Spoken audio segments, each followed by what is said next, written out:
Okay. So ಕವಿರಾಜ ಮಾರ್ಗ ಮೂಲಭೂತವಾಗಿ ಒಂದು ಕಾವ್ಯಮೀಮಾಂಸೆಯ ಕೃತಿ ಅನ್ನೋದನ್ನು ನಮ್ಮ ವಿದ್ವಾಂಸರು ಹೇಳ್ತಾರೆ, ಅಲಂಕಾರ ಗ್ರಂಥ ಅಂತ. ಅದರಲ್ಲಿ ಮುಖ್ಯವಾದ ಆಶಯ ಬಂದು ಕಾವ್ಯಮೀಮಾಂಸೆಯನ್ನು ಚರ್ಚೆ ಮಾಡೋದು. ಸೊ ಈ ಕಾವ್ಯಮೀಮಾಂಸೆಯೊಂದನ್ನು ಚರ್ಚೆ ಮಾಡುವ ಮೂಲಕ ಕರ್ನಾಟಕವನ್ನು ಅರ್ಥ ಮಾಡಿಕೊಳ್ಳೋದಕ್ಕೆ, ಕರ್ನಾಟಕವನ್ನು ಕಟ್ಟುವುದಕ್ಕೆ ಹೇಗೆ ಕವಿರಾಜ ಮಾರ್ಗ ಕಂಟ್ರಿಬ್ಯೂಟ್ ಮಾಡುತ್ತೆ ಅನ್ನೋದನ್ನು ನಾವು ಇವತ್ತು ಮಾತಾಡೋಣ. ನಮಗೆ ತುಂಬ ಜನ ವಿದ್ವಾಂಸರು ಮಾತಾಡಿದ್ದಾರೆ ಕವಿರಾಜ ಮಾರ್ಗದ ಬಗ್ಗೆ. ಅಂದರೆ ಕವಿರಾಜ ಮಾರ್ಗ ಸಂಸ್ಕೃತದ ಕಾವ್ಯಮೀಮಾಂಸೆಯ ಸಿದ್ಧಾಂತಗಳನ್ನು ಮತ್ತು ಪರಿಕಲ್ಪನೆಗಳನ್ನು ಕನ್ನಡಕ್ಕೆ ಪರಿಚಯಿಸುವಂತಹ ಒಂದು ಪ್ರಯತ್ನವನ್ನು ಮಾಡುವಂಥದ್ದು ಅಂತ ನಮಗೆ ಗೊತ್ತಿದೆ. ಅದರಲ್ಲೂ ಮೂಲಭೂತವಾಗಿ ದಂಡಿ ಮತ್ತು ಭಾಮಹರನ್ನು ಬಹಳ ಮುಖ್ಯವಾಗಿ ಕವಿರಾಜ ಮಾರ್ಗ ಅನುಸರಿಸಿದೆ ಅಂತ ಹೇಳ್ತಾರೆ. ಇವನ್ ಸಂಸ್ಕೃತದ ಪದ್ಯಗಳನ್ನು ನೇರವಾಗಿ ಅನುವಾದಿಸಿದಾನೆ ಕವಿರಾಜ ಮಾರ್ಗ ಅಂತ ಹೇಳಿ ಪಟ್ಟಿಯನ್ನು ಕೂಡ ಮಾಡಿದ್ದಾರೆ. ಸೊ ಸಂಸ್ಕೃತದಲ್ಲಿ ಬೆಳೆಸಿದಂತಹ ಒಂದು ಕಾವ್ಯಮೀಮಾಂಸೆಯನ್ನು ಮಾದರಿಯಾಗಿ ಇಟ್ಟುಕೊಂಡು ಕನ್ನಡಕ್ಕೆ ಒಂದು ಕಾವ್ಯಮೀಮಾಂಸೆಯನ್ನು, ಕನ್ನಡದಲ್ಲಿ ಒಂದು ಕಾವ್ಯಮೀಮಾಂಸೆಯನ್ನು ಬರೆಯುವಂಥ ಪ್ರಯತ್ನವನ್ನು ಶ್ರೀ ವಿಜಯ ಮಾಡುತ್ತೆ. ಸೊ ಅದು ಒಂದು ಕೆಲಸವೇನೆ, ಅಂದರೆ ಕನ್ನಡದಲ್ಲಿ ಕಾವ್ಯಮೀಮಾಂಸೆ ಬರೀಬೇಕು ಅನ್ನೋದೇನೆ ಒಂದು ಮುಖ್ಯವಾದ ಅಂಶ. ಇಲ್ಲಿ ನಮಗೇನು ಗೊತ್ತಾಗುತ್ತೆ ಅಂದರೆ, ಅದುವರೆಗೆ ಕನ್ನಡದಲ್ಲಿ ಕಾವ್ಯಗಳು ಬರ್ತಾ ಇದ್ವು ಅನ್ನುವಂಥದ್ದು ತುಂಬ ಸ್ಪಷ್ಟವಾಗಿ ಗೊತ್ತಾಗುತ್ತೆ. ಯಾಕಂದರೆ ಕಾವ್ಯಗಳಿಲ್ಲದೆ ಕಾವ್ಯಮೀಮಾಂಸೆಯ ಅವಶ್ಯಕತೆಯೊಂದು ಯಾವುದೇ ಸಮುದಾಯಕ್ಕೂ ಕೂಡ ಅನಿಸೋದಿಲ್ಲ. ಸೊ ಹಾಗಾಗಿ ಒಂದು ನಮಗೇನಂತಂದರೆ ಕಾವ್ಯಗಳು ಇದ್ದವು ಅನ್ನುವಂಥದ್ದು. ಇನ್ನೊಂದು, ಕಾವ್ಯಗಳು ತುಂಬ ಇದ್ದವು ಅಂತ ಅನಿಸುತ್ತೆ, ಅಥವಾ ಕಾವ್ಯಗಳ ಬಗೆಗಿನ ಚಿಂತನೆಗಳು ಇದ್ದವು ಅಂತಲೂ ನಮಗೆ ಗೊತ್ತಾಗುತ್ತೆ. ಯಾಕೆ ಹಾಗೆ ಅಂದರೆ, ಕಾವ್ಯಮೀಮಾಂಸೆ ಅನ್ನುವಂಥದ್ದೇ ಒಂದು ರೀತಿಯಲ್ಲಿ ಹಾಗೆ ನಮ್ಮ ಕಾವ್ಯದ ಬಗೆಗೆ ಕೆಲವು ಚಿಂತನೆಗಳನ್ನು ಬೆಳೆಸ್ತಾ ಇರುತ್ತೆ. ಸೊ ಹಾಗಾಗಿ ಯಾವಾಗ ಒಂದು ಭಾಷಿಕ ಸಮುದಾಯದಲ್ಲಿ ಕಾವ್ಯಮೀಮಾಂಸೆಯ ಚಿಂತನೆಗಳನ್ನು ಬೆಳೆಸಬೇಕು ಅಂತ ಆಲೋಚನೆ ಬರುತ್ತೋ, ಆಗ ನಮಗೇನು ಗೊತ್ತಾಗುತ್ತೆ ಅಂದರೆ ಅದುವರೆಗೆ ಸಾಕಷ್ಟು ಸಾಹಿತ್ಯ ಕೃತಿಗಳು ಇದ್ದವು ಅನ್ನುವಂಥದ್ದು. ಬಟ್ ಈ ಕಾವ್ಯಮೀಮಾಂಸೆ ಬರೆಯೋ ಪ್ರಯತ್ನ ಕವಿರಾಜ ಮಾರ್ಗ ಮಾಡುವುದಕ್ಕಿಂತ ಮುಂಚೆನೇ ಕನ್ನಡದಲ್ಲಿ ಕಾವ್ಯಮೀಮಾಂಸೆಯ ಆಲೋಚನೆಗಳೇನಾದರೂ ಇದ್ವೇ, ನಮಗೆ ಅದ್ರ ಬಗ್ಗೆ ತಿಳುವಳಿಕೆ ಇಲ್ಲ. ವ್ಯಾಕರಣ ಬರೆದಿದ್ರೆ ಅನ್ನೋದಕ್ಕೆ ಹೇಗೆ ನಮಗೆ ನಾಗವರ್ಮನಿಗಿಂತ ಹಿಂದೆ ವ್ಯಾಕರಣ ಇತ್ತು ಅಂತೇಳಿ ಹೇಳೋದಕ್ಕೆ ನಮಗೆ ಆಧಾರಗಳು ಸಿಗ್ತಾವೋ, ಅಂದರೆ ವ್ಯಾಕರಣ ಚರ್ಚೆ ಅವೆಲ್ಲ ಇತ್ತು ಅನ್ನೋದಕ್ಕೆ ಬೇಕಾದಷ್ಟು ಆಧಾರಗಳು ಸಿಗ್ತವೆ. ಕಾವ್ಯಮೀಮಾಂಸೆಯನ್ನು ಕುರಿತು ಕನ್ನಡ ಕಾವ್ಯವನ್ನೇ ಇಟ್ಕೊಂಡು ಕನ್ನಡದಲ್ಲಿ ಕಾವ್ಯಮೀಮಾಂಸೆಯ ಚರ್ಚೆಗಳಾಗ್ತಾ ಇದ್ವಿ ಅನ್ನೋದಕ್ಕೆ ಅಷ್ಟೊಂದು ಗಟ್ಟಿಯಾದ ಆಧಾರಗಳು ಸಿಗಲ್ಲ. ಆದರೆ ಕವಿರಾಜ ಮಾರ್ಗದಂಥ ಒಂದು ಅದ್ಭುತ ಕೃತಿಯೊಂದು ಬರುತ್ತೆ ಅಂತಂದರೆ ಬಹುಶಃ ಅದಕ್ಕಿಂತ ಮುಂಚೆ ಆ ಯೋಚನೆಗಳು, ಆಲೋಚನೆಗಳು, ಮಾತುಕತೆಗಳು ಖಂಡಿತವಾಗಿಯೂ ಇದ್ದೇ ಇರಬೇಕು ಅಂತ ಸ್ಪಷ್ಟವಾಗಿ ಅನಿಸುತ್ತೆ. ಬಟ್ ಆಧಾರಗಳು ನಮಗೆ ಏನು ಸಿಗೋದಿಲ್ಲ. ಇರಲಿ, ಇದೆಲ್ಲವನ್ನು ಪಕ್ಕಕ್ಕಿಟ್ಬಿಟ್ಟು ಈಗ ನಾವು ನೇರವಾಗಿ ಏನು ಮಾಡೋಣ, ಕಾವ್ಯಮೀಮಾಂಸೆಯನ್ನು ಬರೆಯುವುದರ ಮೂಲಕ ಕಾವ್ಯಮೀಮಾಂಸೆಯ ಸಿದ್ಧಾಂತಗಳನ್ನು, ಪರಿಕಲ್ಪನೆಗಳನ್ನು ಅಥವಾ ಆಲೋಚನೆಗಳನ್ನು ತರುವ ಮೂಲಕ, ಅದನ್ನು ಮಾತನಾಡುವ ಮೂಲಕ ನಮಗೆ ಕರ್ನಾಟಕ ಕಟ್ಟುವ ಕೆಲಸಕ್ಕೆ ಕವಿರಾಜ ಮಾರ್ಗ ಹೇಗೆ ಕಾಂಟ್ರಿಬ್ಯೂಟ್ ಮಾಡುತ್ತೆ ಅನ್ನೋದನ್ನು ನೋಡೋ ಪ್ರಯತ್ನ ಮಾಡೋಣ. ಮೊದಲನೇದಾಗಿ, ಯಾಕೆ ಕನ್ನಡದಲ್ಲಿ ಕಾವ್ಯಮೀಮಾಂಸೆ ಬರೀಬೇಕು ಅಂತ ಅನ್ನಿಸ್ತು ಅನ್ನೋದು ಒಂದು ಪ್ರಶ್ನೆ. ಅದಕ್ಕಿಂತ ಮೊದಲು ನಮಗೆ ಆವತ್ತಿನ, ಅಂದರೆ ಈ ನಡುಗಾಲದ ಒಂದು ಚಾರಿತ್ರಿಕ ಐತಿಹಾಸಿಕ ಕಾಲದ ಬೆಳವಣಿಗೆಗಳನ್ನು ಒಂದು ಸ್ವಲ್ಪ ನಾವು ಒಂದೆರಡು ಮಾತಲ್ಲಿ ಮಾತಾಡಬೇಕು. ನಮಗೆ 9ನೇ ಶತಮಾನ ಅಂತಂದರೆ ಅದಕ್ಕಿಂತ ಹಿಂದೆ ರಾಷ್ಟ್ರಕೂಟರ ಕಾಲವಾಗಿತ್ತು 9ನೇ ಶತಮಾನ. ಅದಕ್ಕಿಂತ ಹಿಂದೆ ನಮಗೆ ಬಾದಾಮಿ ಚಾಲುಕ್ಯರು ಮೊದಲಾದ ರಾಜಮನೆತನಗಳಿದ್ದವು. ಆದರೆ ಈ ರಾಜ್ಯ ಅನ್ನುವಂತಹ ರಚನೆಯೇ ಬಹುಶಃ ಉತ್ತರದಿಂದ ಬಂದಿರಬಹುದು ಅನ್ನೋದನ್ನು ಬಹಳ ಜನ ವಿದ್ವಾಂಸರು ಅನುಮಾನ ಪಡ್ತಾರೆ.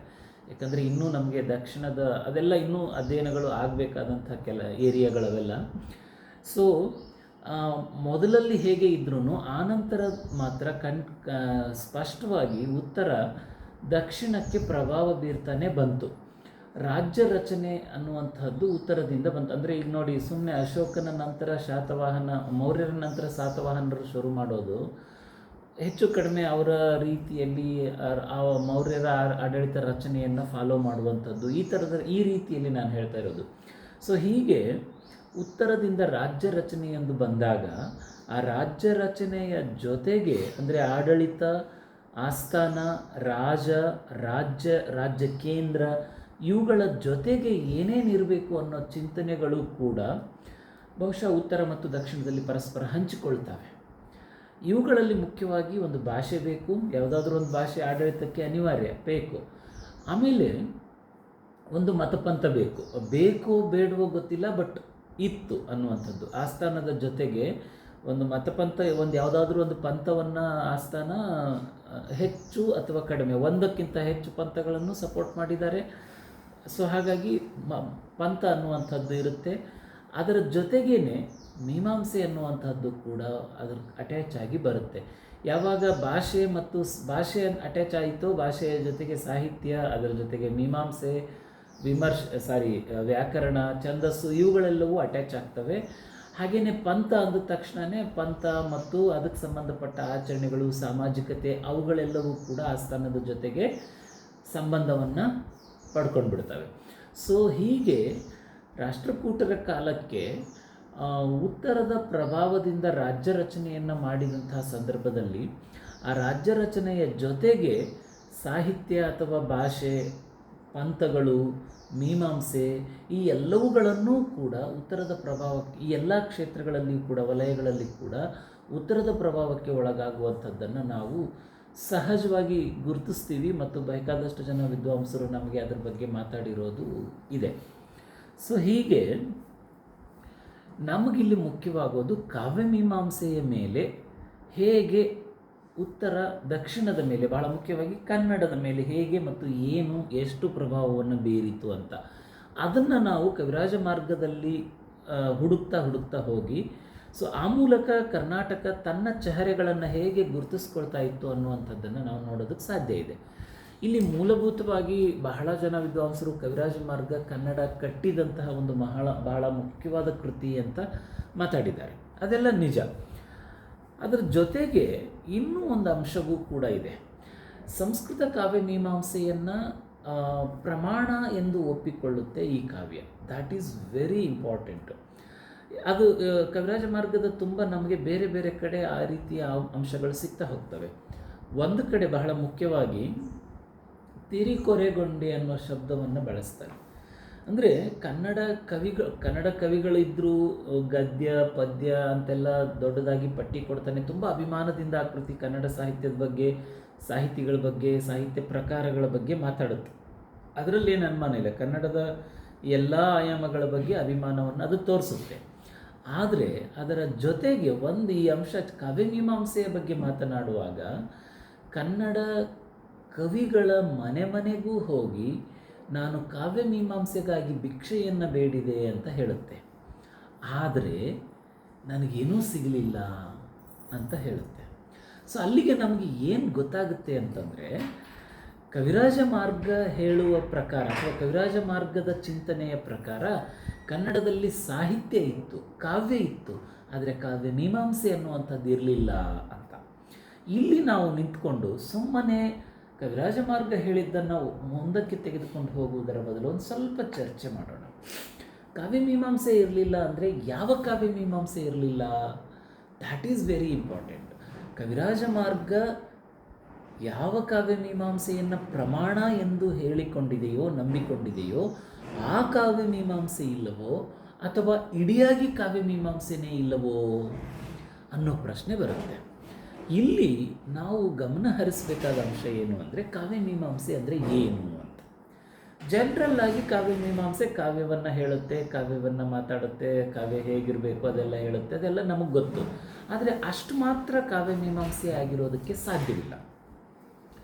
ಸೊ ಈ ಕಾವ್ಯಮೀಮಾಂಸೆ ಏನು ಮಾಡುತ್ತೆ, ಕಾವ್ಯದ ರಚನೆಯನ್ನು, ಒಂದು ತಾತ್ವಿಕತೆಯನ್ನು ಮಾತನಾಡುತ್ತೆ ಅನ್ನೋದಾದರೆ, ಕಾವ್ಯ ಅನ್ನುವಂತಹದ್ದು ಸಮಾಜದ ತಾತ್ವಿಕತೆಯನ್ನು ರೂಪುಗೊಳಿಸ್ತಾ ಇರುತ್ತೆ, ರೈಟ್? ಸೊ ಹಾಗಾದರೆ ಕಾವ್ಯಮೀಮಾಂಸೆ ಅನ್ನುವಂಥದ್ದು ಸಮಾಜಕ್ಕೂ ಕೂಡ ಸಂಬಂಧಪಡುತ್ತೆ ಅನ್ನುವಂಥದ್ದನ್ನು ನಾವಿಲ್ಲಿ ಅರ್ಥ ಮಾಡ್ಕೋಬೇಕು. ಇದನ್ನು ಯಾಕೆ ಈ ಆಯಾಮವನ್ನು ಯಾಕೆ ಚರ್ಚೆಗೆ ತಗೊಳ್ತಾ ಇದ್ದೀನಿ ನಾನು ಇಲ್ಲಿ ಅಂದರೆ, ಕನ್ನಡದಲ್ಲಿ ಸಾಹಿತ್ಯ ಇದೆ ಅನ್ನೋದಾದರೆ ಅದು ಕನ್ನಡ ಮಾತನಾಡುವ ಸಮಾಜದ ಒಂದು ಪ್ರಾಡಕ್ಟ್. ಹಾಗಾದರೆ ಕನ್ನಡ ಸಮಾಜದ ಚಿಂತನೆಗಳನ್ನು, ಆಲೋಚನೆಗಳನ್ನು, ತತ್ವಗಳನ್ನು ಕನ್ನಡ ಸಾಹಿತ್ಯ ಒಳಗೊಂಡಿರಲೇಬೇಕು. ಸಾಮಾನ್ಯವಾಗಿ ಒಂದು ಸಾಹಿತ್ಯದ ಮೀಮಾಂಸೆಯನ್ನು ಯಾವುದು ರೂಪುಗೊಳಿಸುತ್ತೆ ಅಂತಂದರೆ, ಒಂದು ಸಾಹಿತ್ಯದ ಮೀಮಾಂಸೆಯನ್ನು ಯಾವುದು ರೂಪುಗೊಳಿಸುತ್ತೆ ಅಂತಂದರೆ ಆ ಸಮಾಜದ ತತ್ವ ಚಿಂತನೆಗಳು. ಸೊ ಹಾಗಾಗಿ ಕನ್ನಡದಲ್ಲಿ ಕಾವ್ಯ ಇದ್ದ ಮೇಲೆ ಅಂಥದ್ದೊಂದು ಕನ್ನಡದ್ದಾದಂತಹ ಒಂದು ಕಾವ್ಯ ಮೀಮಾಂಸೆಯ ಆಲೋಚನೆಗಳು ಇದ್ದಿರಬಹುದು ಅಂತ ನಾವು ಅಂದ್ಕೋಬಹುದು. ಸೊ ಇಲ್ಲಿ ಕವಿರಾಜ ಮಾರ್ಗ ಏನು ಮಾಡ್ತಾ ಇದೆ, ಸಂಸ್ಕೃತದ ಪ್ರಮಾಣವನ್ನು ಇಟ್ಟುಕೊಂಡು ಕಾವ್ಯ ದಂಡಿ ಭಾಮಹರ, ಸಂಸ್ಕೃತ ಅನ್ನೋದಕ್ಕಿಂತ ದಂಡಿ ಭಾಮಹ ಅಂತ ನೇರವಾಗಿ ಅಂದರೆ ಇನ್ನೂ ಚೆನ್ನಾಗಿ, ಯಾಕಂದರೆ ಬಹಳಷ್ಟು ಜನ ವಿದ್ವಾಂಸರು ತೋರಿಸಿರೋ ಪ್ರಕಾರ ದಂಡಿ ಭಾಮಹರನ್ನೇ ಹೆಚ್ಚು ಕವಿರಾಜ ಮಾರ್ಗ ಡಿಪೆಂಡ್ ಆಗಿದೆ. ಸೊ ದಂಡಿ ಭಾಮಹರ ತೋರಿಸುವ ಚಿಂತನೆಗಳನ್ನು ಪ್ರಮಾಣ ಎಂದು ಒಪ್ಪಿಕೊಂಡಿರುವ ಕವಿರಾಜ ಮಾರ್ಗ ಕನ್ನಡದಲ್ಲಿ ಅಂಥದ್ದನ್ನು ಹುಡುಕೋದಕ್ಕೆ ಹೋಗುತ್ತೆ, ಬಟ್ ಕನ್ನಡದಲ್ಲಿ ಸಿಗೋದಿಲ್ಲ. ಸೊ ಇಲ್ಲಿಗೆ ಕನ್ನಡ ಕಾವ್ಯಗಳನ್ನು ಅಲ್ಲಗಳೆಯುವಂತಹ ಅಥವಾ ಹೀಗಳೆಯುವಂತಹ ಪ್ರಯತ್ನ ಅಂತಲೂ ಕೂಡ ಕವಿರಾಜ ಮಾರ್ಗವನ್ನು ನಾವು ಅರ್ಥ ಮಾಡ್ಕೋಬಹುದು. ಇದು ಬಹಳ ಮುಖ್ಯವಾದಂಥ ಒಂದು ಪಾಯಿಂಟ್. ಇದುವರೆಗೆ ನಮ್ಮ ವಿದ್ವಾಂಸರು ಇದನ್ನು ಮಾತಾಡಿಲ್ಲ, ಈ ಆಯಾಮವನ್ನು ಮಾತಾಡಿಲ್ಲ. ಅದು ಕನ್ನಡವನ್ನು ಕಟ್ಟಿದ್ದನ್ನು ಮಾತನಾಡಿದರೆ that is no doubt in it. ಕನ್ನಡವನ್ನು ಅದು ಕಟ್ಟಿದೆ, ತುಂಬ ದೊಡ್ಡ ಕೆಲಸ ಇದೆ. ಅದಕ್ಕೋಸ್ಕರನೇ ನಾವು ಕವಿರಾಜ ಮಾರ್ಗದ ಮೇಲೆ ಇಷ್ಟೊಂದು ಮಾತಾಡ್ತಾ ಇರೋದು. ಸರಿ, ಹಾಗಾದರೆ ಈ ಒಂದು ನಂಬಿಕೆ ಕವಿರಾಜ ಮಾರ್ಗ ತಾನು ನಂಬಿರುವ ಕಾವ್ಯ ಮೀಮಾಂಸೆ ಕನ್ನಡದಲ್ಲಿ ಇಲ್ಲ, ಕನ್ನಡ ಸಾಹಿತ್ಯದಲ್ಲಿ ಇಲ್ಲ ಅನ್ನೋದನ್ನು ಹೇಳಿದಾಗ ಈಗೇನಾಯಿತು? ಅದಕ್ಕೆ ಇಡೀ ಕಾವ್ಯದಲ್ಲಿ ಅವನು ಏನು ಮಾಡ್ತಾ ಹೋಗ್ತಾನೆ, ಕನ್ನಡ ಕಾವ್ಯದಿಂದ ಉದಾಹರಣೆಗಳನ್ನು ತಗೊಳ್ತಾನೆ. ಇದು ಸರಿ, ಇದು ತಪ್ಪು ಅಂತ ಹೇಳ್ತಾ ಹೋಗ್ತಾನೆ. ಗುಣದೋಷ ಪ್ರಕರಣಗಳು ಬರೋದೇ ಅದಕ್ಕೋಸ್ಕರ. ಸೊ ಇದು ಕನ್ನಡ ಕಾವ್ಯಕ್ಕೆ ಇದು ಗುಣವಾಗುತ್ತೆ, ಇದು ದೋಷವಾಗುತ್ತೆ ಅಂತ ಹೇಳ್ತಾ ಹೋಗ್ತಾನೆ. ಅದರಲ್ಲಿ ಕೆಲವೊಂದು ವ್ಯಾಕರಣಕ್ಕೆ ಸಂಬಂಧಪಟ್ಟ, ಭಾಷೆಯ ಬಳಕೆಗೆ ಸಂಬಂಧಪಟ್ಟ ಹಲವಾರು ಅಂಶಗಳನ್ನು ಚರ್ಚೆ ಮಾಡ್ತಾರೆ. ಬಹಳ ಇಂಟ್ರೆಸ್ಟಿಂಗ್ಲಿ ಏನು ಅಂತಂದರೆ, ಎರಡೆರಡು ಪ್ರತ್ಯಯಗಳನ್ನು ತರಬಹುದೇ ತರಬಾರ್ದೆ ಅಂತ ಪ್ರಶ್ನೆ ಮಾಡ್ತಾನೆ. ಆಮೇಲೆ ಈಗ 2-3 ನಾಮಪದಗಳನ್ನು ಬಳಸಿದಾಗ, ಈ ಮರ ಗಿಡ ಬಳ್ಳಿ ಅಂತ ಹೇಳಿದಾಗ, ಅಥವಾ ಮರ ಗಿಡ ಮನುಷ್ಯ ಪ್ರಾಣಿ ಅಂತ ಹೇಳಿದಾಗ ಯಾವುದಕ್ಕೆ ಪ್ರತ್ಯಯ, ಅಂದರೆ ಮರಗಿಡ ಅನ್ನುವಂಥದ್ದು ನಪುಂಸಕ, ಮನುಷ್ಯ ಅನ್ನುವಂಥದ್ದು ಪುಲ್ಲಿಂಗನೋ ಸ್ತ್ರೀಲಿಂಗನೋ ಆಗಿರುತ್ತೆ. ಇದರಲ್ಲಿ ಈಗ ಯಾವ ಲಿಂಗದ ಪ್ರತ್ಯಯವನ್ನು ಈ ಥರದ ಅಂಶಗಳನ್ನೆಲ್ಲ ಚರ್ಚೆ ಮಾಡ್ತಾನೆ. ಈ ಅಂಶಗಳನ್ನು ಕಾವ್ಯಮೀಮಾಂಸೆಯಲ್ಲಿ ಚರ್ಚಿಸಬೇಕಾದ ಅವಶ್ಯಕತೆ ಇದೆ ಅಂತ ಕವಿರಾಜ ಮಾರ್ಗಕ್ಕೆ ಯಾಕೆ ಅನ್ನಿಸ್ತು? So this is very interesting.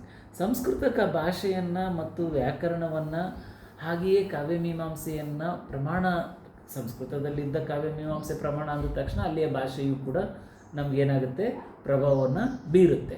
So ಹಾಗಾಗಿ ಆ ಅಂಶಗಳನ್ನು ಇಟ್ಕೊಂಡಿರೋದ್ರಿಂದ ಕವಿರಾಜ ಮಾರ್ಗ ಇದು ಗುಣ, ಈ ಬಳಕೆ ಗುಣ, ಈ ಬಳಕೆ ದೋಷ ಅಂತ ಹೇಳ್ತಾ ಹೋಗ್ತಾರೆ.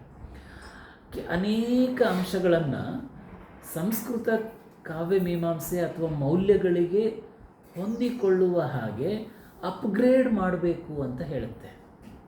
That is very interesting.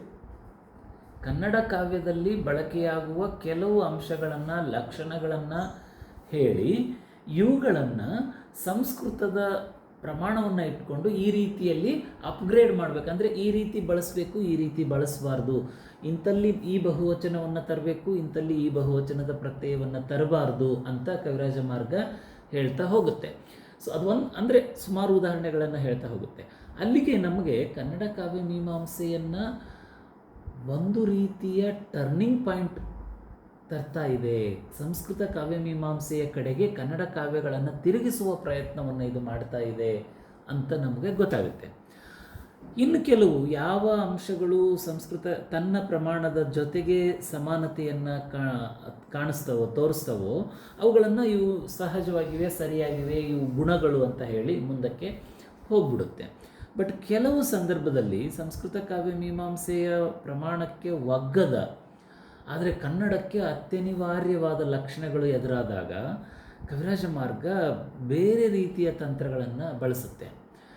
ಇದು ಕನ್ನಡಕ್ಕೆ ಸಹಜ ಅಂತ ಹೇಳಿಬಿಡುತ್ತೆ. ನಾವು ತುಂಬ ಜನಪ್ರಿಯವಾದ ಪ್ರಾಸ ಮತ್ತು ಯತಿಯ ವಿಚಾರಗಳನ್ನು ಕವಿರಾಜ ಮಾರ್ಗ ಮಾತನಾಡುವುದನ್ನು ನಾವು ಗೊತ್ತಿದೆ ನಮಗೆ. ಅದನ್ನೇ ನಾವಿಲ್ಲಿ ತೆಗೆದುಕೊಳ್ಳೋದಾದರೆ, ಪ್ರಾಸ ಕನ್ನಡದಲ್ಲಿ ಅತ್ಯಂತ ಆಗಿರುವಂಥ ಒಂದು ಸಾಹಿತ್ಯದ ಲಕ್ಷಣ. ಕನ್ನಡದಲ್ಲಿ ಕಾವ್ಯ ಕಟ್ಟೋದು ಅಂದರೆ ಅದಕ್ಕೆ ಹಲವಾರು ಛಂದಸ್ಸಿನ ಅಂಶಗಳನ್ನು ತೋರಿಸ್ತಾರೆ. ಉಚ್ಚಾರಣೆಯಲ್ಲಿ ಎಲ್ಲಿ ಒತ್ತು ಬೀಳುತ್ತೋ ಅಲ್ಲಿ ಪ್ರಾಸವಾಗಿ ನಾವು ಜೋಡಿಸಿದರೆ ನಮಗೆ ಕಾವ್ಯ ಸೌಂದರ್ಯವಾಗುತ್ತೆ ಅನ್ನುವಂಥದ್ದು ಮತ್ತು ಕೇಳುಗರ ಮೇಲೆ ಪ್ರಭಾವ ಬೀರುವುದಕ್ಕೆ ಸಾಧ್ಯವಾಗುತ್ತೆ ಅನ್ನುವಂಥದ್ದು. ಯಾಕಂದರೆ ಬರಹದ ಸಾಹಿತ್ಯ ಅಲ್ಲ, ಕೇಳುವ ಸಾಹಿತ್ಯ ಆಗಿರೋದ್ರಿಂದ ಕೇಳುವ ಮೂಲಕ ನೆನಪಿನಲ್ಲಿಟ್ಟುಕೊಳ್ಳುವುದಕ್ಕೆ ಮತ್ತು ಒಂದು ರೀತಿಯಲ್ಲಿ ಕೇಳುಗರ ಮೇಲೆ ಪ್ರಭಾವ ಬೀರೋದಕ್ಕೆ ಈ ಪ್ರಾಸ ಏನಾಗುತ್ತೆ ನಮಗೆ ಸಹಾಯ ಮಾಡುತ್ತೆ. ಸೊ ಈ ಕಾರಣಕ್ಕಾಗಿ ಕನ್ನಡಕ್ಕೆ ಪ್ರಾಸ ಅನ್ನುವಂಥದ್ದು ಅತ್ಯಂತ ಅವಶ್ಯಕವಾಗಿತ್ತು. ಮತ್ತು ಕವಿರಾಜ ಮಾರ್ಗವೇ ಹೇಳುವ ಹಾಗೆ ಪ್ರಾಸವನ್ನು ಹಿಂದಿನಿಂದಲೂ ಕನ್ನಡ ಕವಿಗಳು ಬೆಳೆಸ್ತಾ ಇದ್ದರು ಮತ್ತು ಜನಪದದಲ್ಲಿ ಪ್ರಾಸ ಇದ್ದಿದ್ದನ್ನು ಖಂಡಿತವಾಗಿಯೂ ಕವಿರಾಜ ಮಾರ್ಗ ನೋಡಿರೋದಕ್ಕೆ ಸಾಧ್ಯ ಇದೆ. ಸೊ ಇಂತಹ ಸಂದರ್ಭದಲ್ಲಿ ಕವಿರಾಜ ಮಾರ್ಗ ಏನು ಮಾಡುತ್ತೆ, ಇದು ಸಂಸ್ಕೃತ ಕಾವ್ಯಮೀಮಾಂಸೆಯ ಪ್ರಕಾರ ದೋಷ. ಯಾಕೆ ಅಂದರೆ ಯತಿಯನ್ನು ತರಬೇಕು ಸಂಸ್ಕೃತ ಕಾವ್ಯಮೀಮಾಂಸೆಯಲ್ಲಿ. ಅದನ್ನೂ ಬೇಕಾದರೂ ಒಂದು ಸಾಲಲ್ಲಿ ನಾವು ಮಾತಾಡೋಣ. ಯತಿ ಅಂದರೆ ಏನು? ಯತಿ ಎಂಬುದು ಸಿರ್ವದಾಣಂ ಅಂತ ಕವಿರಾಜ ಮಾರ್ಗವೇ ಹೇಳುತ್ತೆ. ಒಂದು ಸಂಸ್ಕೃತದಲ್ಲಿ ಕಾವ್ಯದ ಸಾಲುಗಳು ಉದ್ದುದ್ದನೆಯ ಸಾಲುಗಳು ಇರ್ತವೆ. ಅದಕ್ಕೆ ಕಾರಣ ಸಮಾಸ ಪ್ರಕ್ರಿಯೆ ಸಂಸ್ಕೃತದಲ್ಲಿ ಮತ್ತು ಕನ್ನಡದಲ್ಲಿ ಹೇಗಿದೆ, ಪದ ಮತ್ತು ಪ್ರತ್ಯಯಗಳು ಕನ್ನಡದಲ್ಲಿ ಹೇಗಿವೆ ಮತ್ತು ಸಂಸ್ಕೃತದಲ್ಲಿ ಹೇಗಿವೆ ಅನ್ನುವಂಥದ್ದು ಮುಖ್ಯವಾದ ಕಾರಣ. ಸಂಸ್ಕೃತದಲ್ಲಿ ಪದಗಳನ್ನು ಮತ್ತು ಪ್ರತ್ಯಯಗಳನ್ನು ಬೆಸೆಯುವ ರೀತಿ ಉದ್ದುದ್ದನೆಯ ಪದಗಳನ್ನು, ಸಮಾಸ ಪದಗಳನ್ನು ಮಾಡೋದಕ್ಕೆ ಸಾಧ್ಯವಿದೆ. ಒಂದು ಸಾಲಿಗೂ ಮಿಕ್ಕಿನ 1-2 ಸಾಲಿನಷ್ಟು ದೊಡ್ಡದಾದ ಒಂದೊಂದು ಪದಗಳನ್ನು ಮಾಡುವುದಕ್ಕೂ ಸಾಧ್ಯ ಇದೆ ಮತ್ತು ಅಂಥ ಪದಗಳನ್ನು ಮಾಡಿ ನಮ್ಮ ಸಂಸ್ಕೃತ ಕಾವ್ಯದಲ್ಲಿ ಬಳಸಿರೋದು ಕೂಡ ಇದೆ. ಅದು ಸಂಸ್ಕೃತ ಭಾಷೆಗೆ ಸಹಜವಾದ ಒಂದು ಲಕ್ಷಣ. ಆದರೆ ಕನ್ನಡದಲ್ಲಿ ಪ್ರತ್ಯಯಗಳು ಏನು ಮಾಡ್ತವೆ, ಅವು ಒಂದು ಪದದ ಎಂಡಿಂಗನ್ನು ತೋರಿಸ್ತವೆ, ಅಂದರೆ ಒಂದು ಪದದ ಕೊನೆಯನ್ನು ತೋರಿಸ್ತವೆ. ಸೊ ಸಾಮಾನ್ಯವಾಗಿ ನಮಗೆ ಪದವನ್ನು ಕಟ್ಟುವಾಗ ನಾವು ಪದದ ಘಟಕವನ್ನು ಒಂದು ಮುಗಿಸಿ ಇನ್ನೊಂದು ಪದವನ್ನು ಶುರು ಮಾಡೋದಕ್ಕೆ ಸಹಜವಾಗಿ ಕನ್ನಡದಲ್ಲಿ ಸಾಧ್ಯ. ಆದರೆ ಒಂದು ಪದವನ್ನು ಮುಗಿಸ್ತಿದ್ದ ಹಾಗೆಯೇ ಅದರ ಜೊತೆಗೆ ಸಮಾಸವನ್ನು ಮಾಡಿ ಅದನ್ನೇ ಹೇಳ್ಕೊಂಡು ಹೋಗೋದು ಸಂಸ್ಕೃತ ಭಾಷೆಗೆ ಸಹಜವಾದ ಲಕ್ಷಣ. ಸೊ ಅಲ್ಲಿ ಇಷ್ಟು ಉದ್ದನೆಯ ಸಾಲನ್ನು ಬರೆದಾಗ ಅಷ್ಟು ಉದ್ದನೆಯ ಸಾಲನ್ನು ಓದುವುದಕ್ಕೆ ಕಷ್ಟವಾಗುತ್ತೆ. ಅಷ್ಟು ಉದ್ದ ಸಾಲನ್ನು ಓದುವವರೆಗೆ ಉಸಿರನ್ನು ಹಿಡಿದುಕೊಳ್ಳುವುದು ಕಷ್ಟವಾಗುತ್ತೆ. ಆ ಕಾರಣಕ್ಕೆ ಕಾವ್ಯಮೀಮಾಂಸೆಯಲ್ಲಿ ಅಥವಾ ಸಾಹಿತಿಗಳೇ ಮಾಡಿದರು ಅದನ್ನು ಕಾವ್ಯಮೀಮಾಂಸೆ ಗುರುತಿಸುತ್ತೆ. ಏನು ಮಾಡ್ತಾರೆ, ಒಂದು ಸ್ಪಷ್ಟವಾದ ಜಾಗದಲ್ಲಿ ಆಡುವುದಕ್ಕೆ ಜಾಗವನ್ನು ಮಾಡ್ತಾರೆ. ಅದಕ್ಕೆ ಉಸಿರಾಡುವ ಜಾಗ ಅಂತೇಳಿ ಕವಿರಾಜ ಮಾರ್ಗ ಅದನ್ನು ಹೇಳೋದು. ಸೊ ಉಸಿರಾಡುವುದಕ್ಕೆ ಅಂದರೆ ಒಂದು ಶಬ್ದವನ್ನು ಅರ್ಧದವರೆಗೆ ಓದಿ ಅಥವಾ ಒಂದು ಸಾಲನ್ನು ಅರ್ಧದವರೆಗೆ ಓದಿ ಅಲ್ಲಿ ನಿಂತು ಉಸಿರನ್ನು ತಗೊಂಡು ಮತ್ತೆ ಮುಂದಿನ ಭಾಗವನ್ನು ಓದೋದಕ್ಕೆ ಅನುಕೂಲವಾಗುವ ಹಾಗೆ ಯತಿ. ಎಲ್ಲಿ ಬೇಕಲ್ಲಿ ನಿಲ್ಲುವ ಹಾಗೆ ನಾವು ಓದ್ಕೊಂಡ್ಬಿಟ್ರೆ ಆ ಓದಿನ ಸುಭಗತೆ ತಪ್ಪೋಗ್ಬಿಡುತ್ತೆ. ಯಾಕಂದರೆ ಪ್ರತಿಯೊಂದು ಸಾಲಿಗೆ ಸಾಹಿತ್ಯಕ್ಕೆ ಒಂದು ಛಂದಸ್ಸಿರುತ್ತೆ. ನಾವು ಎಲ್ಲಿ ಬೇಕಲ್ಲಿ ನಿಂತುಬಿಟ್ರೆ ಛಂದಸ್ ಕೆಟ್ಟು ಹೋಗುತ್ತೆ. ಅದಕ್ಕೆ ನಿರ್ದಿಷ್ಟವಾದ ಜಾಗದಲ್ಲಿ ಯತಿಯನ್ನು ಮಾಡ್ತಾರೆ. ಕನ್ನಡದಲ್ಲಿ ಈ ಯತಿಯ ಅವಶ್ಯಕತೆ ಯಾಕೆ ಬೀಳೋದಿಲ್ಲ ಅಂತಂದರೆ, ನಾನು ಅದೇ ಹೇಳಿದೆ, ಕನ್ನಡದಲ್ಲಿ ಪದರಚನೆಯ ಒಂದು ಸಮಾಸ ರಚನೆಯ ಒಂದು ಸಹಜ ಲಕ್ಷಣ ಏನಿದೆಯಲ್ಲ, ಸಂಸ್ಕೃತದ ಹಾಗೆ ಇಷ್ಟು ಉದ್ದನೆಯ ಪದ ಮಾಡೋ ಅವಶ್ಯಕತೆ ಇಲ್ಲ ಮತ್ತು ಅದು ಅಸಹಜ ಕನ್ನಡಕ್ಕೆ. ನೀವು ಸುಮ್ಮನೆ ಗಮನಿಸಿದರೆ ಪಂಪನ ಕಾವ್ಯವನ್ನೇ ತೆಗೆದುಕೊಂಡ್ರೆ, ತುಂಬ ಹಳೆಯದಾಗಿರೋ ಪಂಪನ ಕಾವ್ಯವನ್ನೇ ತಗೊಂಡ್ರೆ ಅದರಲ್ಲಿ 2 ರೀತಿಯ ಭಾಷೆಯ ಬಳಕೆ ಕಾಣುತ್ತೆ. ಒಂದು, ಸಂಸ್ಕೃತದ ಪದಗಳು ವ್ಯಗ್ಗಳವಾಗಿ ಬಂದಿರುವಂತಹ ಪದ್ಯಗಳಿವೆ. ಇವನ್ನ ಮುಖ್ಯವಾಗಿ ವೃತ್ತಗಳಲ್ಲಿ ನಾವು ನೋಡ್ತೀವಿ. ಕಡಿಮೆ ಸಂಸ್ಕೃತ ಪದಗಳು ಬಂದಿರುವ ಇನ್ನು ಕೆಲವು ಭಾಗ ಇದೆ, ಅದನ್ನು ಕಂದ ಮೊದಲಾದ ಕಡೆ ನೋಡ್ತೀವಿ. ಸೊ ಕಂದದಲ್ಲಿ ಉದ್ದುದ್ದನೆಯ ಶಬ್ದಗಳು ಇರೋದೇ ಇಲ್ಲ. ಆದರೆ ವೃತ್ತಗಳಲ್ಲಿ ಎಲ್ಲಿ ಹೆಚ್ಚಿನ ಸಂಸ್ಕೃತ ಶಬ್ದಗಳು ಬರ್ತಾವೋ ಅಲ್ಲಿ ಉದ್ದನೆಯ ಸಾಲುಗಳು, ಉದ್ದನೆಯ ಶಬ್ದಗಳು ಬರ್ತವೆ.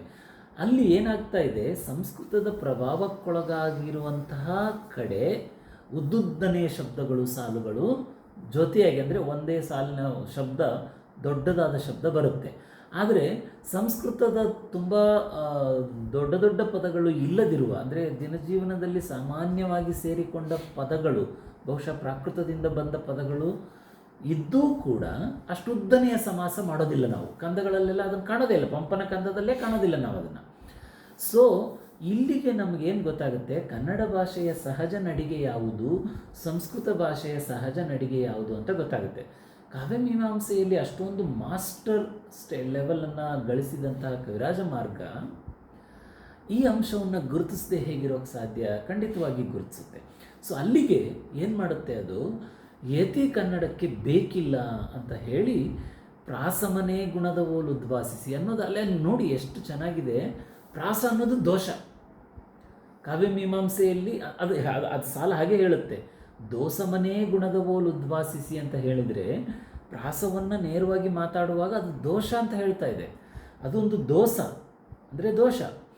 ಅದನ್ನು ಆಮೇಲೆ ಕನ್ನಡ ಕಾವ್ಯದಲ್ಲಿ ಅದನ್ನೇ ಗುಣ ಅಂತ ತಂದರು, ಬಳಸ್ತಾರೆ ಕನ್ನಡ ಕವಿಗಳು ಅಂತ ಹೇಳಿದರೆ ಅಲ್ಲಿ ನಮಗೇನು ಗೊತ್ತಾಗುತ್ತೆ, ಕನ್ನಡ ಭಾಷೆಯ ಸಹಜವಾದ ನಡಿಗೆಯನ್ನು ಕವಿರಾಜ ಮಾರ್ಗ ಗುರುತಿಸ್ತಾ ಇದೆ ಅನ್ನುವಂಥದ್ದು ನಿಜ. ಅದು ಇಡಿಯಾಗಿ ಒಟ್ಟು ಸ್ಥೂಲವಾದ ಚೌಕಟ್ಟಿನಲ್ಲಿ ಕವಿರಾಜ ಮಾರ್ಗ ಏನು ಮಾಡ್ತಾ ಇದೆ, ಕನ್ನಡ ಕಾವ್ಯವನ್ನು ಸಂಸ್ಕೃತ ಕಾವ್ಯಮೀಮಾಂಸೆಗೆ ಒಗ್ಗಿಸುವ ಕೆಲಸವನ್ನೇ ಮಾಡ್ತಾ ಇದ್ದರೂ ಕೂಡ ಒಳಗಿಳಿದಾಗ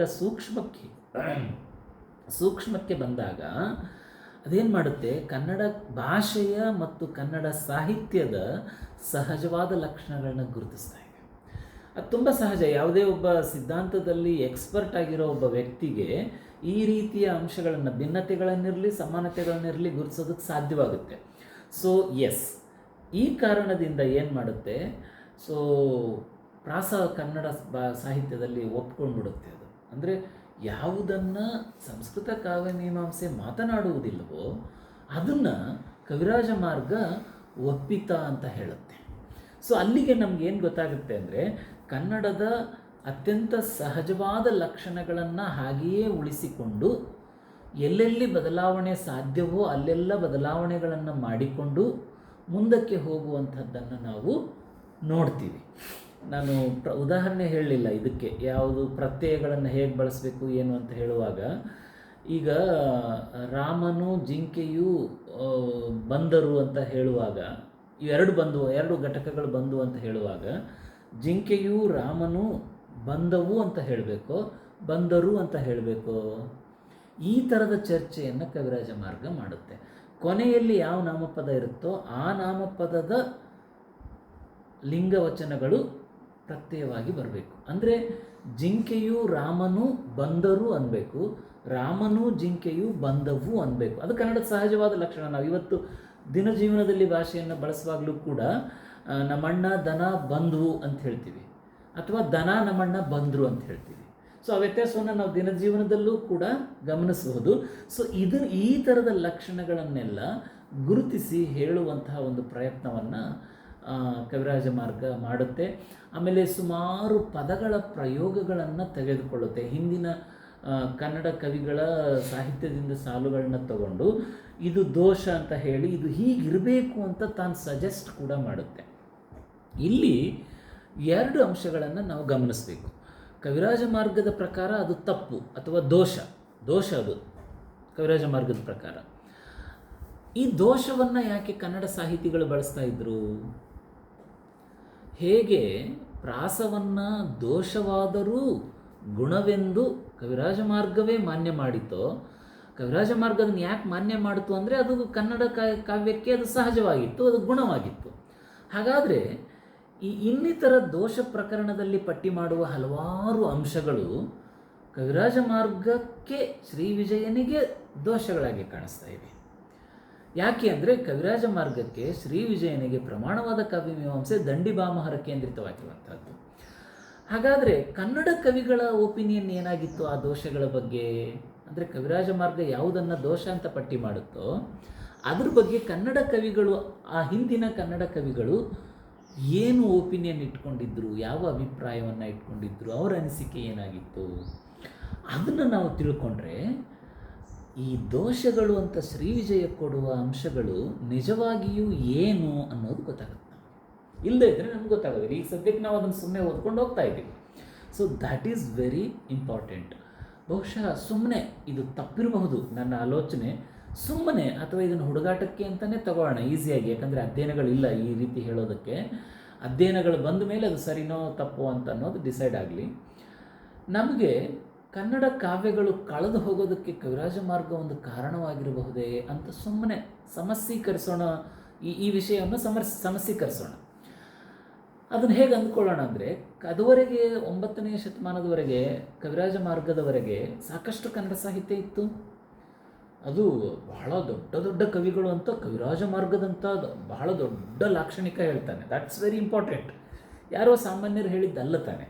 ಅಷ್ಟು ದೊಡ್ಡ ಕಾವ್ಯ ಮೀಮಾಂಸಕನೊಬ್ಬ ದೊಡ್ಡ ದೊಡ್ಡ ಸಾಹಿತಿಗಳಿದ್ದರು ಅಂತ ಹೇಳ್ತಾರೆ ಅನ್ನೋದಾದರೆ, ಕನ್ನಡದಲ್ಲಿ ಬಹಳ ಮಹತ್ವದ ಸಾಹಿತ್ಯ ಇತ್ತು.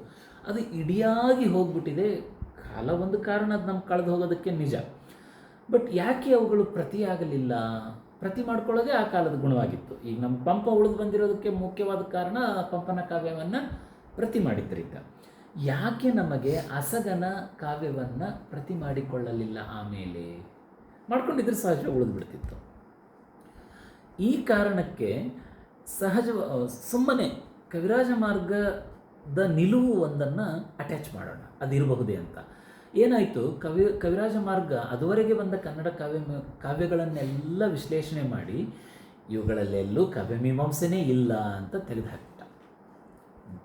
ಜಸ್ಟ್ ಸಿಂಪ್ಲಿ ರಿಜೆಕ್ಟ್ ಮಾಡಿಬಿಟ್ಟ. ಆ ಒಂದು ಮಾತು ನೋಡಿ ಎಷ್ಟು ಇಂಪಾರ್ಟೆಂಟ್. ಅದು ತಿರಿಕೊರೆಗೊಂಡೆ ಅಂತ ಹೇಳ್ತಾರೆ. ಅಂದರೆ ಕನ್ನಡ ಕಾವ್ಯ ಸಾಹಿತಿಗಳ ಮನೆಗೆ ಹೋಗಿ ಕಾವ್ಯಮೀಮಾಂಸೆಯ ಭಿಕ್ಷೆಯನ್ನು ಬೇಡಿದೆ. ಬಟ್ ಕಾವ್ಯಮೀಮಾಂಸೆಯ ಭಿಕ್ಷೆ ನೀಡೋದಕ್ಕೆ ಯಾರ ಹತ್ರನೂ ಇರಲಿಲ್ಲ ಏನು ಅಂತ ಹೇಳಿಬಿಡ್ತಾನೆ. ಅಂದರೆ ಕಾವ್ಯಮೀಮಾಂಸೆ ಅಂದರೆ ಹೀಗಿರಬೇಕು ಅಂತ ಹೊಸದೊಂದು ಕಾವ್ಯಮೀಮಾಂಸೆಯನ್ನು ತಂದು ಎಸ್ಟಾಬ್ಲಿಷ್ ಮಾಡಿತ್ತು ಕವಿರಾಜ ಮಾರ್ಗ. ಅದ್ರ ಪ್ರಕಾರ ನಾನೇನು ಹೇಳ್ತಾ ಇದ್ದೀನಿ, ಅದಕ್ಕಿಂತ ಮುಂಚೆ ಒಂದು ಕಾವ್ಯಮೀಮಾಂಸೆ ಇತ್ತು. ಅದು ಹೇಗಿತ್ತು ಅಂತ ನಮ್ಗೆ ಗೊತ್ತಿಲ್ಲ. ಅಫ್ಕೋರ್ಸ್ ಈಗ ಬೇರೆ ಬೇರೆಯವರು ಆ ಥರದೊಂದು ಪ್ರಯತ್ನವನ್ನು ಮಾಡ್ತಾ ಇದ್ದಾರೆ. ಅಂದರೆ ಬೂದಾಳವ್ರು ಇರ್ಬೋದು, ದಂಡೆಯವರು ಇರ್ಬೋದು, ತರೀಕೆರೆಯವರು ಇರ್ಬೋದು, ಬೇರೆ ಬೇರೆಯವರೆಲ್ಲ ಕನ್ನಡ ಕಾವ್ಯಮೀಮಾಂಸೆ ಹೇಗಿತ್ತು ಅನ್ನೋ ಆಲೋಚನೆಗಳನ್ನು ಬೆಳೆಸಿದ್ದಾರೆ. ಆದರೆ ನಮಗಿನ್ನೂ ಸಿಕ್ಕಿಲ್ವೇನೋ ಅಂತ ಅನಿಸುತ್ತೆ. ಈ ಆಯಾಮದಲ್ಲಿ ನಾವೇನಾದರೂ ಆಲೋಚನೆ ಮಾಡಿದರೆ ನಮಗೆ ಇನ್ನಷ್ಟು ಏನಾದರೂ ಅಂಶಗಳು ಗೊತ್ತಾಗಬಹುದೇನೋ ಗೊತ್ತಿಲ್ಲ. ಸೊ ಇಲ್ಲಿಗೆ ಕರ್ನಾಟಕವನ್ನು ಸಂಸ್ಕೃತ ಕಾವ್ಯಮೀಮಾಂಸೆಯ ನೇರದಲ್ಲಿ ತಂದು ಕಟ್ಟುವ ಕೆಲಸವನ್ನು ಕವಿರಾಜ ಮಾರ್ಗ ಮಾಡುತ್ತೆ ಅಂತ ಆಗ್ತಾಯಿದೆ. ಬಟ್ ಇದು ತುಂಬ ಸರಳ ರೇಖೆಯ ಹಾಗೆ ಈ ವಿಚಾರವನ್ನು ತೆಗೆದು ಕಟ್ಟೋದು ತುಂಬ ಕಷ್ಟವಾಗುತ್ತೆ. ಯಾಕಂದರೆ ಸಂಸ್ಕೃತದ ದಂಡಿ ಬಾಮಹರ ಮೇಲೆ ಹೆಚ್ಚು ಅವಲಂಬಿತವಾಗಿರುವ ಶ್ರೀವಿಜಯ ಜೈನ ಕಾವ್ಯ ಮೀಮಾಂಸೆಯನ್ನು ಅಂಥದ್ದೊಂದು ಇತ್ತೆ ಅನ್ನೋದು ನಮ್ಗೆ ಗೊತ್ತಿಲ್ಲ. ಜೈನ ಕಾವ್ಯ ಮೀಮಾಂಸೆ ಅಂತ ಹೇಳೋದಕ್ಕಿರಲಿಲ್ಲ. ಜೈನ ತಾತ್ವಿಕತೆಯನ್ನೂ ಕೂಡ ಜೊತೆಗೆ ಕೊಡ್ತಾ ಇತ್ತು. ಅದರಲ್ಲಿ ನಮ್ಗೆ ಸಿಗ್ತವೆ ಜೈನದ ಅಂಶಗಳು ಕೂಡ. ಜೈನ ಆಗಿದ್ರ ಬಗ್ಗೆ ಅದೆಲ್ಲ ಬಹಳಷ್ಟು ಜನ ಬರೆದುಬಿಟ್ಟಿದ್ದಾರೆ. ಸೊ ಹೀಗೆ ಒಂದು ಅದುವರೆಗಿನ ಕನ್ನಡ ಸಾಹಿತ್ಯ ಮತ್ತು ಆನಂತರದ ಕನ್ನಡ ಸಾಹಿತ್ಯಗಳನ್ನ ಸುಮ್ಮನೆ ಗಮನಿಸಿದರೆ, ಕವಿರಾಜ ಮಾರ್ಗದ ನಂತರ ಬರುವ ಪಂಪ ಇರ್ಬೋದು, ಪೊನ್ನ ಇರ್ಬೋದು, ರನ್ನ ಇರ್ಬೋದು, ಬಹಳಷ್ಟು ಜನ ಯಾವ ಲಕ್ಷಣಗಳನ್ನು ಕಾವ್ಯಮೀಮಾಂಸೆ ಅಂತ ಕವಿರಾಜ ಮಾರ್ಗ ಹೇಳುತ್ತೋ, ಯಾವ ಅಂಶಗಳನ್ನು ಇದು ನಿಜವಾದ ಸಾಹಿತ್ಯ ಅಂತ ಕವಿರಾಜ ಮಾರ್ಗ ಹೇಳುತ್ತೋ, ಆ ಲಕ್ಷಣಗಳ ಪ್ರಕಾರವೇನೇ ಪಂಪ, ರನ್ನ, ಪೊನ್ನ ಬರೀತಾರೆ ಅನ್ನೋದು ಬಹಳ ಮುಖ್ಯ. ಅಂದರೆ ಕವಿರಾಜ ಮಾರ್ಗಕ್ಕಿಂತ ಮುಂಚೆ ಇದ್ದ ಕನ್ನಡ ಕವಿಗಳ ಹಾಗೆ ಇವರು ಬರೆದಿದ್ದಾರೆಯೇ ಅನ್ನೋದು ಸ್ವಲ್ಪ ಡೌಟು. ಎಲ್ಲೋ ಸ್ವಲ್ಪ ಬಂದಿದ್ದರು, ಅಥವಾ ಅದು ಹೇಗಿತ್ತು ಅನ್ನೋದು ನಮಗೆ ಗೊತ್ತಿಲ್ಲದೆ ಇರೋದ್ರಿಂದ, ಆ ಕನ್ನಡಕ್ಕೆ ಕಳೆದುಕೊಂಡಿರೋದ್ರಿಂದ ಪಂಪನನ್ನು ಆ ರೀತಿ ನೋಡೋಕ್ಕಾಗದೇ ಇರ್ಬೋದು ನಮಗೆ, ಅದು ಸಾಧ್ಯ. ಬಟ್ ಕವಿರಾಜ ಮಾರ್ಗ ಹೇಳಿರುವ ಕಾವ್ಯಮೀಮಾಂಸೆಯ ಲಕ್ಷಣಗಳು ನಮಗಿವೆ. ಆ ಕಾವ್ಯಮೀಮಾಂಸೆಯ ಲಕ್ಷಣದ ದಾರಿಯಲ್ಲಿ ಅಥವಾ ಆ ಲಕ್ಷಣಗಳನ್ನ ಇಟ್ಕೊಂಡು ತೂಗಿದರೆ ಪಂಪ, ರನ್ನ ಮತ್ತು ಪೊನ್ನ ಮೊದಲಾದವರು ತೂಗ್ತಾರೆ ಅನ್ನುವಂಥದ್ದು ಕೂಡ ನಮಗೆ ಗೊತ್ತಿದೆ. ನಮಗೆ ಅದನ್ನು ಬೇಕಾದಷ್ಟು ಜನ ವಿದ್ವಾಂಸರು ಮಾತಾಡಿದ್ದಾರೆ. ಸೊ ಈ ಅಂಶವನ್ನು ಗಮನದಲ್ಲಿಟ್ಕೊಂಡು, ಹಾಗಾದರೆ ಕವಿರಾಜ ಮಾರ್ಗ ಕಾವ್ಯಮೀಮಾಂಸೆಯನ್ನು ಇಡಿಯಾಗಿ ಒಂದು ಬದಲಾವಣೆಯನ್ನು ತರುವ ಪ್ರಯತ್ನ ಮಾಡಿದ್ದೆ ಮತ್ತು ಅದರಲ್ಲೊಂದು ಗ್ರೇಟ್ ಸಕ್ಸಸ್ಸನ್ನು ಅದು ಪಡ್ಕೊಂಡು ಬಿಡುತ್ತೆ ಅಂತ ನಾವು ಅಂದ್ಕೋಬಹುದು. ಈ ಆಲೋಚನೆಗೆ ಪೂರಕವಾಗಿ ಎಂ ಕಲಬುರ್ಗಿಯವರ ಥೀಸಿಸನ್ನು ತಗೊಳ್ಳೋಣ. ಅವ್ರ ಟೈಟಲ್ ಏನೇ, ಕವಿರಾಜ ಕನ್ನಡ ಸಾಹಿತ್ಯ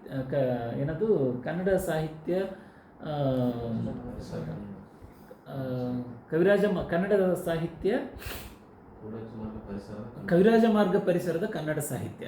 ಬಟ್ ಅದು ಏನು ಮಾಡುತ್ತೆ, ಇಡಿಯಾದ ಕನ್ನಡ ಸಾಹಿತ್ಯ ಚರಿತ್ರೆಯನ್ನು ಅಥವಾ ಕನ್ನಡ ಚರಿತ್ರೆ ಅಂತ ಸುಮ್ಮನೆ ಜನರಲ್ ಆಗಿ ತಗೊಳ್ಳೋಣ, 2 ಭಾಗ ಮಾಡುತ್ತೆ ಆ ಥೀಸಿಸ್. ಒಂದು ಕವಿರಾಜ ಮಾರ್ಗ ಪೂರ್ವದ, ಇನ್ನೊಂದು ಕವಿರಾಜ ಮಾರ್ಗ ನಂತರದ. ಸೊ ಅತ್ಯಂತ ಮುಖ್ಯವಾದ ಒಂದು ತಿರುವು ಅಂತ ಎಂ ಕಲಬುರ್ಗಿ ಅದರಲ್ಲಿ ತೋರಿಸ್ತಾರೆ. ಕವಿರಾಜ ಮಾರ್ಗ ಒಟ್ಟು ಕನ್ನಡದ ಇತಿಹಾಸದಲ್ಲಿ, ಕನ್ನಡ ಸಾಹಿತ್ಯದ ಇತಿಹಾಸದಲ್ಲಿ ಬಹಳ ಪ್ರಮುಖವಾದ ಒಂದು ತಿರುವು ಅನ್ನೋದನ್ನು ಅವರು ತೋರಿಸ್ತಾರೆ. ಸೊ ಅಲ್ಲಿಗೆ ಈಗ ನಾವು ಮಾತಾಡಿದ್ವಲ್ಲ, ಸಂಸ್ಕೃತ ದಂಡಿ ಪಾಮಹರನ್ನು ಇಟ್ಟುಕೊಂಡು ಅವರ ಚಿಂತನೆಗಳನ್ನ, ಅವರ ಕಾವ್ಯಮೀಮಾಂಸೆಯ ಚಿಂತನೆಗಳನ್ನ ಇಟ್ಕೊಂಡು ಕನ್ನಡಕ್ಕೆ ಆ ಚಿಂತನೆಗಳನ್ನು ತಂದು ಕಸಿ ಮಾಡುವ ಕೆಲಸವನ್ನು ಏನು ಕವಿರಾಜ ಮಾರ್ಗ ಮಾಡ್ತಲ್ಲ, ಆ ಕಾರಣದಿಂದ ಅದುವರೆಗೆ ಇದ್ದ ಕನ್ನಡದ ಕಾವ್ಯ ಲಕ್ಷಣಗಳು, ಚಿಂತನೆಗಳು, ತಾತ್ವಿಕತೆಗಳು ಒಂದು ಟರ್ನನ್ನು ಪಡೆದುಕೊಂಡು ಕವಿರಾಜ ಮಾರ್ಗ ಹೇಳಿದ ಕಾವ್ಯದ ತತ್ವ, ಚಿಂತನೆ ಮತ್ತು ಆಲೋಚನೆಗಳಿಗೆ, ತಾತ್ವಿಕತೆಗೆ, ಮೀಮಾಂಸೆಗೆ ಬದಲಾಯಿತೆ ಅಂತ ನಾವು ಆಲೋಚನೆ ಮಾಡಬೇಕು. ಸುಮ್ಮನೆ ಹೀಗೆ ಯೋಚನೆ ಮಾಡಿದಾಗ ಸುಮಾರು 200 ವರ್ಷಗಳ ಕಾಲ ಕವಿರಾಜ ಮಾರ್ಗ ಹೇಳಿದ ಹಾಗೆಯೇ ಕಾವ್ಯಗಳು ಬರ್ತಾ ಹೋಗ್ತವೆ. ಆನಂತರ 11ನೇ ಶತಮಾನದಲ್ಲಿ ಅದು ತೀವ್ರವಾಗಿ ಕುಸಿದು ಬಿಡುತ್ತೆ ನೋಡಿ. ಆಮೇಲೆ ನಮಗೆ ಈ ರೀತಿಯ ಪುರಾಣಗಳು ಕಡಿಮೆ ಆಗ್ತಾ ಹೋಗ್ಬಿಡ್ತವೆ, ಛಂದಸ್ಸು ಬೇರೆ ಆಗುತ್ತೆ, ಸಾಹಿತ್ಯ ಪ್ರಕಾರಗಳು ಬೇರೆ ಆಗ್ತವೆ, ಬೇರೆ ಬೇರೆ ಬರ್ತಾ ಹೋಗ್ತವೆ, ವೈವಿಧ್ಯತೆ ತುಂಬ ಬೆಳೆದು ಬಿಡುತ್ತೆ. ಬಹುಶಃ ಕವಿರಾಜ ಮಾರ್ಗಕ್ಕಿಂತ ಮೊದಲಿಗೆ ಇದ್ದ ಕನ್ನಡ ಕಾವ್ಯ ತತ್ವ ಆಸ್ಥಾನದಲ್ಲಿ ಅದಕ್ಕೆ ಜಾಗ ಸಿಗದೇ ಇದ್ರೂ ಅದು ಓತಪ್ರೋತವಾಗಿ ಪ್ರವಹಿಸ್ತಲೇ ಇತ್ತು ಅಂತ ಅನಿಸುತ್ತೆ. ಹಾಗಿರೋದ್ರಿಂದಲೇ 11ನೇ ಶತಮಾನಕ್ಕೆ ಬರ್ತಿದ್ದ ಹಾಗೆಯೇ ಆರಂಭದಲ್ಲಿನೇ ಬರುವ ನಾಗಚಂದ್ರರಂಥವರು ಕೂಡ ಒಟ್ಟು ತಮ್ಮ ಕಾವ್ಯ ರಚನೆಯಲ್ಲಿ, ಕಾವ್ಯಮೀಮಾಂಸೆಯಲ್ಲಿ ಬದಲಾವಣೆ ಮಾಡ್ಕೊಂಡ್ಬಿಡ್ತಾರೆ. ಅಂದರೆ ಪಂಪ, ಪೊನ್ನ, ರನ್ನ ಮೊದಲಾದವರು ಒಂದು ಪುರಾಣವನ್ನು, ಒಂದು ಚರಿತ್ರೆಯನ್ನು ಬರೆದರು. ವಿಕ್ರಮಾರ್ಜುನ ವಿಜಯ ಅನ್ನುವಂಥದ್ದು ಒಂದು ಚರಿತ್ರೆಯಾದರೆ, ಆದಿಪುರಾಣ ಅನ್ನುವಂಥದ್ದು ಒಂದು ಪುರಾಣ. ಒಂದು ಚರಿತ್ರೆ, ಇನ್ನೊಂದು ಪುರಾಣ.